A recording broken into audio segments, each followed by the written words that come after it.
नमस्कार, जनतंत्र टीवी देख रहे हैं आप। आपके साथ मैं हूं संतोष गंगवार। बुलेटिन की शुरुआत करेंगे। उत्तराखंड हाई कोर्ट ने राज्य में चारधाम यात्रा पर 22 जून तक रोक लगा दी। वहीं कोर्ट ने सरकार को नई नियमावली पेश करने के निर्देश दिए हैं। कोर्ट ने पर्यटन सचिव, मुख्यमंत्री के अलावा अधिकारियों के राज्य से बाहर होने के तर्क को नकारते हुए ऑनलाइन मीटिंग कर नई नियमावली लाने को कहा है।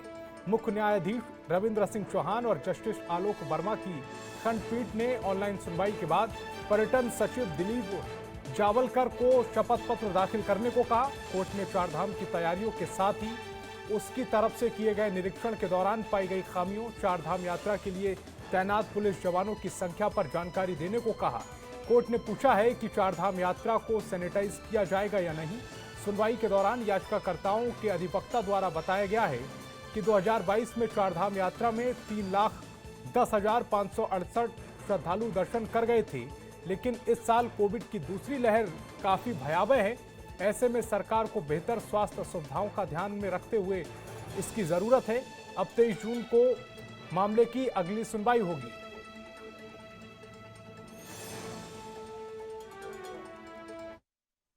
आज उत्तराखंड हाईकोर्ट में चारधाम के मामले की सुनवाई हुई, जिसमें हमने कोर्ट को बताया कि सन 2020 में 3,10,568 पिलग्रिम्स आए थे और तब भी कोरोना था, लेकिन वो कोरोना और सेकेंड वेव ज़्यादा सीवियर है, तो सरकार को उसी हिसाब से ज़्यादा इंतजाम करने पड़ेंगे। और जो एफिडेविट सरकार ने फाइल करा है वो नाकाफ़ी है, क्योंकि उसमें हैंड सैनिटाइज़र, डिस्पेंसर्स, मेडिकल सुविधाएं उसके बारे में साइलेंट है। तो कोर्ट ने यह बताया, learned secretary tourism Dilip Jawalkar ji को बोला कि एक डिटेल्ड एफिडेविट फाइल करें विद एविडेंसेस एंड प्रूफ्स कि आप लोगों ने क्या क्या किया है और जो आपने इंस्पेक्शन किया था उसमें जो भी खमियां पाई गई थी वो खमियां दूर हुई नहीं हुई। और पंकज गहरोला हमारे संवाददाता ज्यादा जानकारी के साथ फोन लाइन पर जुड़ गए हैं। पंकज, अदालत का आदेश है कि नई नियमावली जल्द से जल्द पेश की जाए। 23 जून को इस पर सुनवाई होगी। सरकार की ओर से क्या पक्ष रखा गया है? देखिए संतोष, एक याचिका दायर हुई थी चारधाम यात्रा को लेकर, जिसमें ये कहा गया था कि चारधाम यात्रा में स्वास्थ्य व्यवस्थाएं कैसे रहेंगी, क्योंकि जो सेकेंड वेव है वो ज्यादा भयंकर है और तो ज्यादा उसमें मौतें भी हैं, ज्यादा संक्रमण उत्तराखंड में हुआ है। लेकिन अगर इस तरीके से चारधाम यात्रा शुरू होती तो सरकार की क्या तैयारियां, इस लेकर एक याचिका दायर की थी और इस याचिका पे आज सुनवाई हुई है। उससे पहले कहीं ना कहीं सरकार ने तैयारियां कर दी थी और 15 तारीख से जो थी यहाँ पे उत्तराखंड में चारधाम यात्रा शुरू भी हो रही थी। केवल उन्हीं जिलों में यात्रा शुरू हो रही थी जहाँ चारधाम है, जहाँ पे मंदिर परिसर है।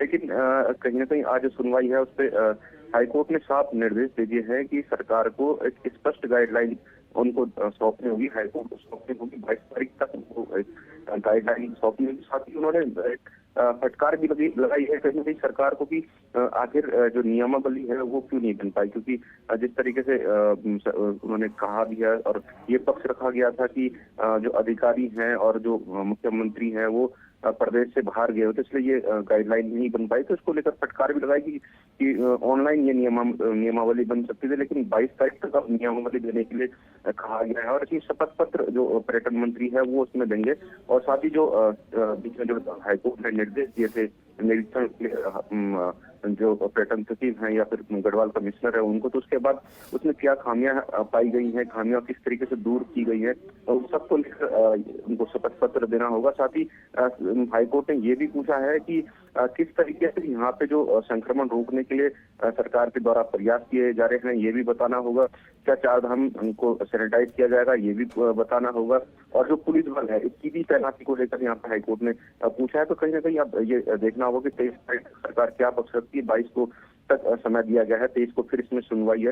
फिर आगे देखा जाएगा कि किस तरीके से फिर सरकार अब चारधाम यात्रा के लिए तैयारी करती है, किस तरीके से चारधाम यात्रा को खोलती है, किस तरीके से गाइडलाइन बनाती है, ये देखना होगा। जी बिल्कुल, ये देखना होगा। लेकिन कोर्ट की तरफ से ये भी कहा गया है कि सैनिटाइजेशन होगा या नहीं होगा ये भी सरकार को बताना होगा। साथ ही नई नियमावली भी सरकार को देनी होगी। पंकज, आप हमारे साथ जुड़े, आपका बहुत बहुत शुक्रिया।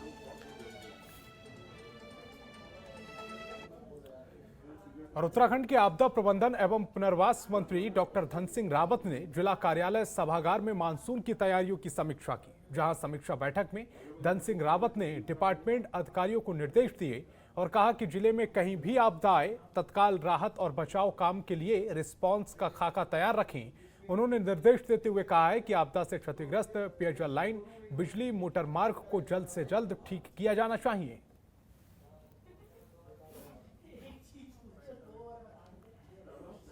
आपदा की दृष्टि से 9 जिलों की बैठक अभी तक हो चुका हूँ और सभी संबंधित अधिकारियों को, जिले के सभी अधिकारियों को हमने निर्देश दिए हैं कि आपदा की दृष्टि से पैसे की कोई कमी राज्य सरकार के पास नहीं है और सभी जिलाधिकारियों को, किसी को हमने 10 करोड़ रुपये, किसी को 15 करोड़ रुपये, जो जिसकी डिमांड थी वो हमने दी है। और इस बार हमने टारगेट रखा है कि कोई भी रोड हो, चाहे ब्रांच रोड हो, चाहे कोई भी रोड हो, 2 घंटे में अनिवार्य रूप से उसको खोलना है। और कैबिनेट मंत्री गणेश जोशी ने मसूरी विधानसभा क्षेत्र से जुड़ी पेयजल और सीवरेज समस्याओं को लेकर विभागीय अधिकारियों के साथ बैठक की। कैबिनेट मंत्री ने भविष्य की संभावनाओं को देखते हुए पेयजल आपूर्ति से जुड़ी योजनाओं पर काम करने के निर्देश दिए। साथ ही जहां पर भी सड़क की खुदाई होती है वहां पर तुरंत गुणवत्ता की जांच करते हुए सड़क निर्माण का काम पूरा किया जाने के निर्देश भी दिए गए।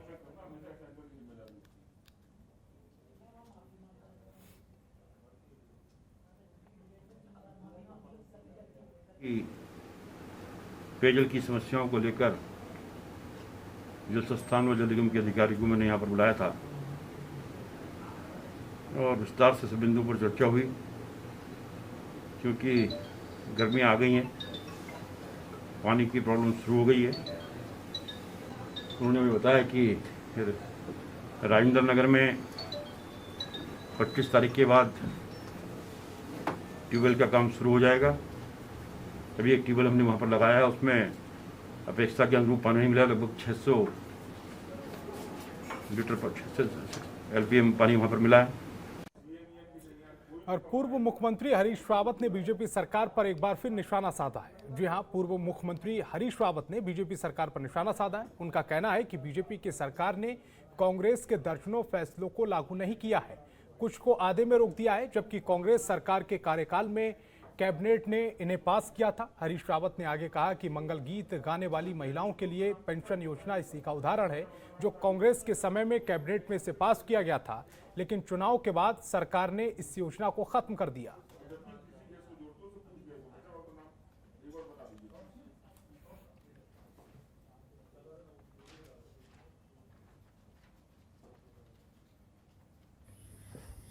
कोरोना संक्रमण को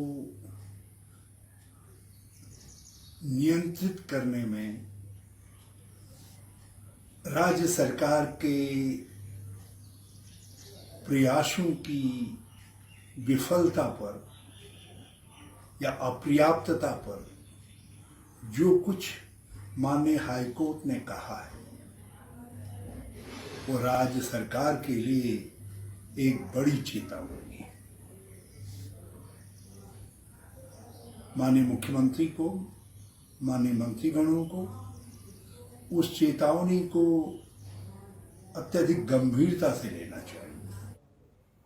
देहरादून के विधानसभा भवन में शोक सभा हुई, जहां दिवंगत नेता प्रतिपक्ष इंदिरा हृदयेश और गंगोत्री विधायक गोपाल सिंह रावत को श्रद्धांजलि दी गई। इस दौरान उत्तराखंड विधानसभा अध्यक्ष प्रेमचंद्र अग्रवाल सहित विधानसभा के कर्मचारियों की ओर से इंदिरा हृदयेश और गोपाल सिंह रावत की फोटो पर माल्यार्पण किया गया।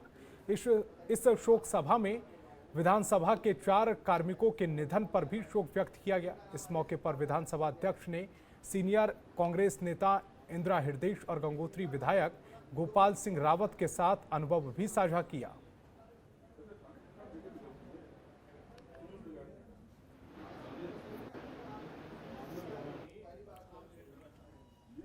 देहरादून के राजपुरा में कांग्रेस जिला महामंत्री हेमंत साहू के कार्यकाल में शोक सभा का आयोजन किया गया, जहां पर कांग्रेस की दिग्गज नेत्री स्वर्गीय इंदिरा हृदयेश के निधन पर गहरा दुख जताया गया और 2 मिनट का मौन रखा गया।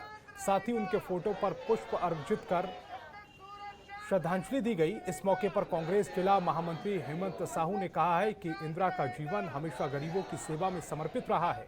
इंदिरा हम सभी के लिए सदैव जिंदा रहेंगी। साहू ने कहा है कि इंदिरा हृदयेश के निधन से हल्द्वानी पूरी तरह से वीरान हो गई है। उनके जैसा लीडर मिलना बहुत असंभव है। इंदिरा हृदय से हम सबको हौसला मिलता है। उनकी सोच हमेशा दलगत राजनीति से ऊपर प्रदेश हित में रही है।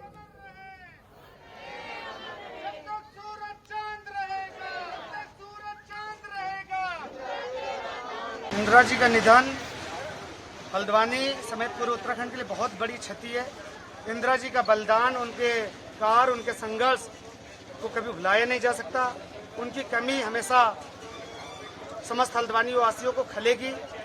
वो भगवान के चरणों में जरूर चली गई, लेकिन हम सब लोगों के दिलों में हमेशा जिंदा रहेंगी। आज स्थानीय लोगों के साथ, राजपुरा की जनता के साथ, कांग्रेस जनों के साथ आज यहाँ पर कैंडल जलाकर उनको श्रद्धांजलि अर्पित की है और भगवान से प्रार्थना की है कि इंदिरा जी को श्री चरणों में अपने स्थान दें। हरिद्वार में हुए आरटीपीसीआर घोटाला अब तूल पकड़ता जा रहा है। कांग्रेस ने भी इस मुद्दे पर सरकार को घेरते हुए निशाना साधा है। कांग्रेस उपाध्यक्ष सूर्यकांत धस्माना ने सनातनी हिंदू धर्म के साथ इसे बड़ा विश्वासघात बताया है। सूर्यकांत धस्माना ने इस मामले की हाई कोर्ट से सिटिंग जस्टिस में न्यायिक जांच कराने की मांग की है। साथ ही उन्होंने कहा कि आरटीपीसीआर घोटाले से बीजेपी के असली चरित्र का पर्दाफाश हुआ है और मुख्यमंत्री तीरथ सिंह रावत सरकार को इस्तीफा दे देना चाहिए।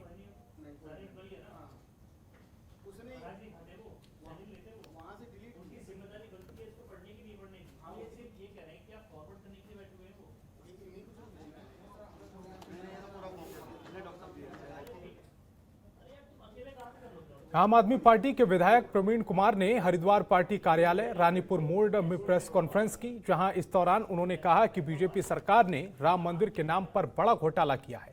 राम के नाम पर बने ट्रस्ट में घोटाले में न केवल देश बल्कि विदेशों में भारत की साख को नुकसान पहुंचा है। उन्होंने कहा कि जिस राम को भारत सहित कई देशों में देवता के रूप में पूजा जाता है, वहीं इस राम मंदिर के ट्रस्ट में करोड़ों के घोटाले के लिए केंद्र सरकार और राज्य सरकार दोनों बराबर की जिम्मेदार हैं। आप विधायक प्रवीण कुमार ने कहा है कि इसका खुलासा आम आदमी पार्टी के सांसद संजय सिंह द्वारा किया गया है।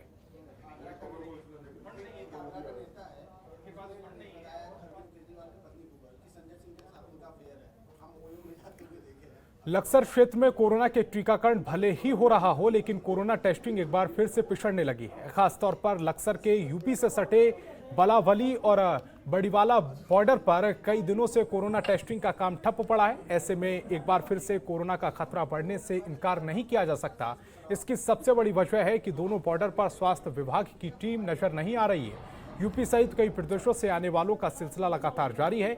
हर रोज काफी तादाद में दूसरे प्रदेश के लोग बॉर्डर से क्षेत्र में एंट्री ले रहे हैं। स्वास्थ्य टीमें नहीं होने से ऐसे तमाम लोगों की कोरोना टेस्टिंग नहीं हो पा रही है। तो ऐसे में सवाल ये उठता है कि हर रोज जो लोग क्षेत्र में आ रहे हैं, उनमें से कौन कोरोना संक्रमित है और कौन नहीं है, ये कैसे पता चलेगा?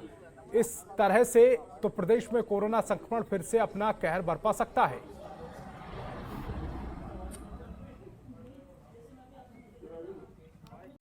खबरों के निष्पक्ष विश्लेषण के लिए सब्सक्राइब करें Jantantra TV and press the bell icon. Never miss any update.